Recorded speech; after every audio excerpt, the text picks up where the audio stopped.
চলুন আজকে আপনাদের সাথে 3টা বডি ল্যাঙ্গুয়েজ হ্যাকস নিয়ে কথা বলি। নাম্বার 1, সর্বপ্রথম আমি যে বডি ল্যাঙ্গুয়েজ হ্যাকসটি নিয়ে কথা বলবো এটি হচ্ছে বি আ লিডার, অর্থাৎ নেতা হও, তবে এটা রাজনৈতিক নেতা না। এই নেতাটা কেমন হবে আমি বলছি। যখন আপনারা বন্ধুরা একসাথে হাঁটছেন, মনে করেন আপনারা 3জন বন্ধু আছেন, এই 3জন হাঁটার সময় আপনি মাঝখানে থাকবেন এবং তাদের থেকে এক কদম বা কিছুটা আগে থাকবেন। এতে সবার চোখ সবার আগে আপনার দিকেই পড়বে, সবাই আপনার দিকেই আগে অ্যাট্রাক্ট হবে। দ্বিতীয়, আমি যে বডি ল্যাঙ্গুয়েজ হ্যাকটি নিয়ে কথা বলবো এটি হচ্ছে আই কন্ট্যাক্ট। এই যে ভিডিওটি দেখছেন, ভিডিওটি দেখার সময় অবশ্যই আপনারা আমার চোখের দিকে তাকিয়ে আছেন। এটা অনেক শক্তিশালী একটা বডি ল্যাঙ্গুয়েজ। সবসময় আই কন্ট্যাক্ট বজায় রাখুন।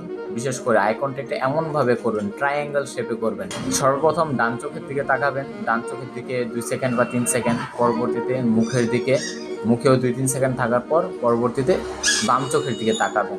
আর তৃতীয়, আমি যে বডি ল্যাঙ্গুয়েজ হ্যাকসটি নিয়ে কথা বলবো এটি হচ্ছে টল, অর্থাৎ কথা বলা। কথা বলার সময় অবশ্যই আস্তে আস্তে কথা বলুন, ভেবে চিন্তে কথা বলুন, অর্থাৎ কথা বলার সময় একটু গ্যাপ নিন। এটা উদাহরণের সাথে বলছি, কেউ একজন আপনাকে একটা প্রশ্ন করলো, নগদ বা তৎক্ষণাৎ এটার উত্তর দিবেন না। 2-3 সেকেন্ড ওয়েট করে, অর্থাৎ কথার মাঝখানে একটা গ্যাপ নিয়ে তারপর এটার উত্তর দিন।